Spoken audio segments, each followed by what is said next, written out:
Hi అండి, welcome back to తెలుగువారి రుచులు. నేను మీ హర్ష.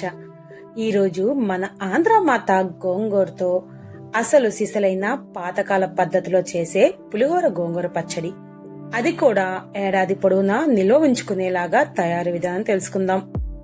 గోంగూర అంటే అసలు ఇష్టపడిన వాళ్ళు బహుశా ఎవ్వరు ఉండరేమో కదండి. ఇంతకీ మనం రెగ్యులర్ గా చేసుకునే గోంగూర పచ్చడికి ఈ పులిహోర గోంగూర పచ్చడికి తేడా ఉందా అంటే మరి చాలానే ఉంటది. స్పెషల్ గా ఈ పచ్చడిని ఊరబెట్టుకుంటాం. దీని రుచి అయితే కమ్మగా పుల్లగా అదిరిపోతుందిలే. అందులోనూ గోంగూర వలన చాలానే ఆరోగ్య ప్రయోజనాలు ఉన్నాయి. మరి మీకు కూడా ఈ పులిహోర గోంగూర పచ్చడి తయారు విధానం కావాలంటే లేట్ చేయకుండా చలో మరి కిచెన్ కి. ఈ పులిహోర గోంగూర పచ్చడి కోసం నేను 2 పెద్ద సైజ్ గోంగూర, అది కూడా కాస్త ముదురుగా పుల్లగా ఉండేలా చూసుకుని 2 గోంగూర కట్టలను తీసుకొచ్చాను. ఇంకా వీటి నుండి ఆకులను తెంపుకుంటే నాకు 1.5 kg వరకు వచ్చింది. చూశారు కదా, ఈ గోంగూర పుల్లగా, అది కూడా మరీ లేతగా కాకుండా ముదురుగా ఉన్నదే తీసుకున్నాను. ఇంకా దీన్ని వెడల్పుగా ఉన్న బేషన్లో వేసుకుని శుభ్రం చేసుకోవాలి.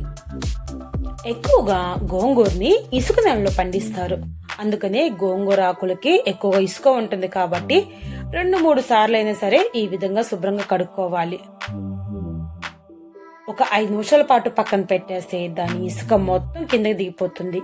ఇంకా అప్పుడు మనం ఈ విధంగా ఆకుల్ని సపరేట్ చేసుకుని వడకట్టుకోవాలి. గోంగూరని ఎంత ఇష్టంగా తింటామో కొంచెం కోసుకోవడం కడుక్కోవడం కూడా అంతే కష్టంగా ఫీల్ అవుతాం. కానీ గోంగూర ఇష్టపడిన వాళ్ళు ఎవరుంటారు చెప్పండి. సో ఈ విధంగా వడకట్టుకున్న గోంగూరని 5-15 నిమిషాల పాటు ఉంచితే దాని నీళ్లు చాలా వరకు వచ్చేస్తాయి.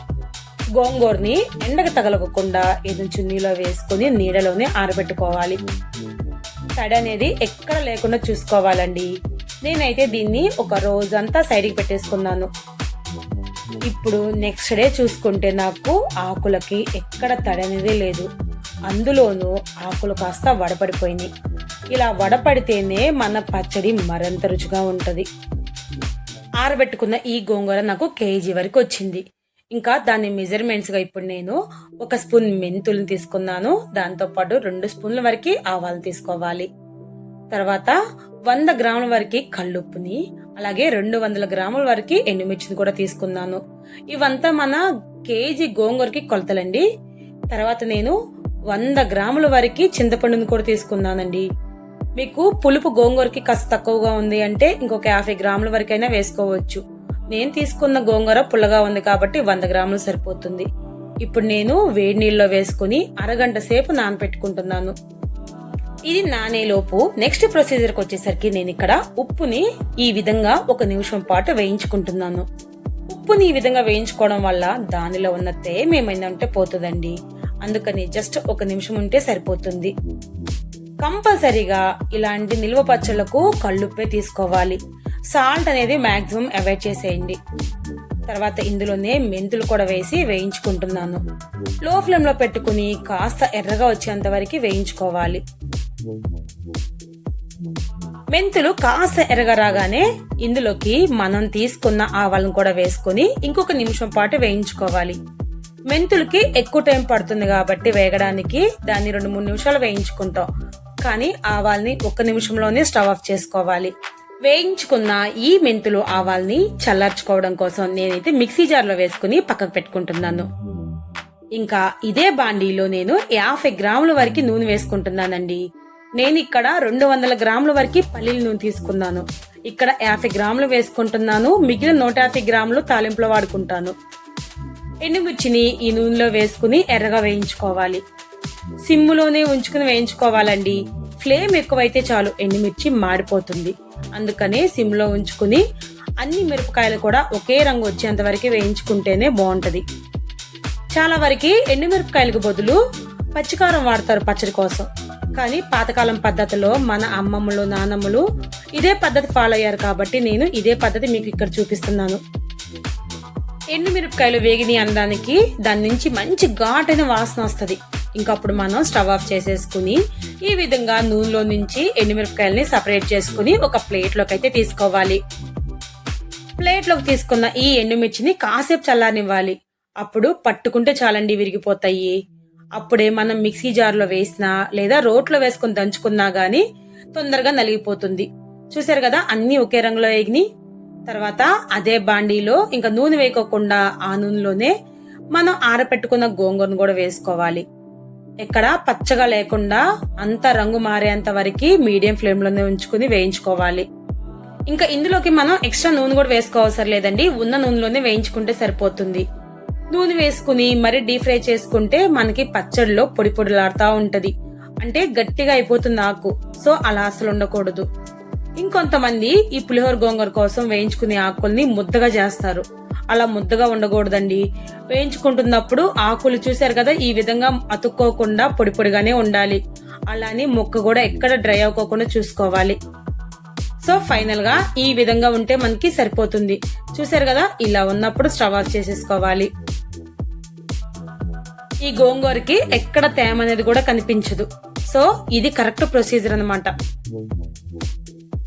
ఇంకా మనం వేయించుకోవాల్సిన అన్ని అయిపోయినాయండి. ఇంకా మెంతులు ఆవాల్ని మిక్సీ పట్టుకుంటే ఈ విధంగా పిండి అయితే రెడీ అయిపోయింది. తర్వాత మిక్సీ జార్లోకి మనం నానబెట్టుకున్న చింతపండు కూడా వేసుకుని మిక్సీ పట్టుకోవాలి. మిక్సీ పట్టుకుని వడకట్టుకుంటే నాకు ఈ విధంగా పులుసు వచ్చేసింది. ఈ చింతపండు పులుసుని కాస్త చిక్కగా వచ్చేంత వరకు మనం 7 నుంచి 8 నిమిషాల పాటు ఉడికించుకోవాలి. ఇంకా ఉడికించుకున్న ఈ పులుసుని కాసేపు చల్లార్చుకోవాలి. ఇంక ఇది చల్లారేలోపు రోడ్డు దగ్గరికి వెళ్ళిపోదామా. చూసారు కదా, ఎండుమిర్చి మంచిగా ఏగిని ఇట్లా పట్టుకుంటే చాలు, ఇరిగిపోతుంది. రోట్లో ఈ మిరపకాయలను కొంచెం కొంచెంగా వేసుకొని ఇప్పుడు పొడిగా కొట్టుకోవాలి. అయితే మనం మిక్సీలో పట్టేటప్పుడు కూడా మరి మెత్తగా కాకుండా కాస్త బరకగా ఉండేలానే పట్టుకోవాలండి. మనం రోట్లో దంచుకునేటప్పుడు రోల్ని శుభ్రంగా కడుక్కుని దానికి కూడా తడి లేకుండా చూసుకునే కొట్టుకోవాలి. ఇంకా రోటి దగ్గర పని అంటే చాలండి. నాకైతే మా అమ్మ కంపల్సరీగా హెల్ప్ చేయాల్సిందే. సో ఇక్కడ నాకు అమ్మే కారం కొట్టిస్తున్నారు. ఇంకా ఇందులోకే ఉప్పు కూడా వేసుకుని దంచుకోవాలి. ఉప్పు నలిగేంత వరకు కారం దంచుకోవాలి. ఇంకా ఇందులోకి నేను ఒక 30 వరకు వెల్లుల్లి రబ్బలు తీసుకున్నానండి. అందులో సగం ఇక్కడ నేను కారంతో పాటే వేసుకుని దంచుకుంటున్నాను. మిగిలిన సగం వచ్చేసరికి తాలింపులో వాడుకుంటాను. కారంలో ఈ విధంగా వెల్లుల్లి వేసుకుని దంచుకుంటుంటే మంచి వాసన వస్తుంది పచ్చడికైతే. ఇంకా ఇందులోకి మనం వేయించుకున్న గోంగూర కూడా వేసుకొని దంచుకోవాలి. గోంగూరని మరి మెత్తగా కాకుండా ఈ స్టెప్లో అక్కడక్కడ ఆకులు తగిలే విధంగా వేసుకోవాలి. ఇంకా మీరైతే మిక్సీలో పట్టుకుంటుంటే కొన్ని ఆకులు తీసి పక్కన పెట్టి మిక్సీ పట్టుకున్న తర్వాత ఆకుల్ని డైరెక్ట్ గా కలుపుకోండి. ఈ పచ్చడికి అక్కడక్కడ ఆకులు తగులుతుంటే మంచి టేస్టీగా ఉంటదండి. తర్వాత ఆవపిండి మెంతిపిండి కూడా వేసుకుని కలుపుకోవాలి.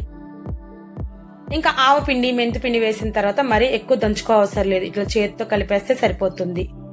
ఇంకా ఫైనల్ గా ఇందులోకి మనం చింతపండు రసం కూడా వేసేసుకుంటే సరిపోతుందండి. చింతపండు రసం కూడా వేసేసిన తర్వాత బాగా ఒకసారి అంతా కలిపేసుకుని దగ్గర తెచ్చుకుంటే ఇంకా మనం వెయిట్ చేస్తున్న మన ఆంధ్ర మాత పులిహోర గోంగూర అయితే రెడీ అయిపోతుంది. మనం చింతపండు రసం వేసుకుని కలుపుకున్నా గానీ పచ్చడి అనేది ఎక్కడ పలుచుగా ఉండదండి. చూసారా, ఈ విధంగా గట్టిగా ఉండాలి. అప్పుడైతేనే మన పులిహోర గోంగూర పచ్చడి రుచికి రుచి ఉంటది, అదే విధంగా మంచి రంగు ఉంటది, ఎక్కువ కాలం కూడా నిల్వ ఉంటది. ఇలా రెడీ చేసుకున్న ఈ పచ్చడికి తాలింపు పెట్టుకోవడం కోసం ఇంకా మిగిలిన నూనె కూడా వేసుకోవాలి. నూనె కాస్త కాగించుకోవాలి. ఇందులోకి మనం మిగిలిన వెల్లుల్లి రెబ్బల్ని వేసుకోవాలి. తర్వాత ఇవి కాస్త వేగిన తర్వాత ఇంకా పచ్చిపప్పు, మినప్పప్పు, ఆవాలు వీటన్నిటిని ఒక్కొక్క స్పూన్ చొప్పున వేసుకోవాలి. మనం తీసుకుంది పల్లీల నూనె కాబట్టి ఇదిగోండి, చూసారా నురగ ఎలా వస్తుందో. అందులోనూ వేయించుకునేటప్పుడు మంచి అరోమా రిలీజ్ అవుతుందిలే అండి. పచ్చడి తాలింపు అంటే చాలు రూమ్ అంతా అదో రకమైన వాతావరణంతో నిండిపోతుంది అనుకోండి. ఇవన్నీ వేయించుకున్న తర్వాత ఫైనల్ గా 4 ఎండుమిర్చి రెబ్బలను కూడా వేసుకుంటే సరిపోతుంది. దీంట్లో నేను ఒక 1/2 స్పూన్ ఇంగు కూడా వేసుకుంటున్నానండి, ఎక్స్ట్రా ఫ్లేవర్ కోసం. మీకు వద్దంటే స్కిప్ చేసుకోండి. ఇవంతా వేసుకుని 1 నిమిషం పాటు వేయించుకున్న తర్వాత ఇంకా స్టవ్ ఆఫ్ చేసుకోవాలి. ఈ తాలింపు కంప్లీట్ గా చల్లారేంత వరకు పక్కన పెట్టేసుకోండి. తాలింపు చల్లారిన తర్వాత మనం ప్రిపేర్ చేసుకున్న ఈ పచ్చడిని అందులోకి వేసుకుని బాగా కలుపుకోవాలి. ఇది ఆకుకూర కాబట్టి పచ్చడికి నూనె ఎక్కువగానే పడుతుందండి. మీకు నేను తీసుకున్న కొలతలు ఏమైనా తక్కువైపోయినాయి అనిపిస్తే ఇంకా నూనె ఎక్స్ట్రా వేసుకోవచ్చు. కానీ ఈ పచ్చడి కంపల్సరిగా 2-3 రోజుల పాటు ఊరబెట్టుకోవాలి. అప్పుడే నోరూరించే పులిహోర గోంగూర. అసలు పేరులోనే ఉందండి మాధుర్యం అంతా. ఈ పచ్చడి ఊరే కొద్దీ మరింత రుచిగా ఉంటుంది. కానీ ఎప్పుడైనా పర్లేదండి, కొంచెం ముదురు గోంగూర ఉంటే చాలు, మనం ఇట్టే పులిహోర గోంగూరని పట్టుకోవచ్చు. మామూలుగా కొన్ని పచ్చళ్ళు పట్టుకున్న కొత్తలోనే రుచిగా ఉంటాయి, కానీ ఈ పులిహోర గోంగూర అలా కాదు, సంవత్సరం పొడవునా ఒకటే రుచి. ఇంకా ఆలస్యం అమృతం అంటారు కదండి, ఆలస్యం అయినా పర్లేదు గోంగూర పచ్చడిని ప్రిపేర్ చేసుకోండి.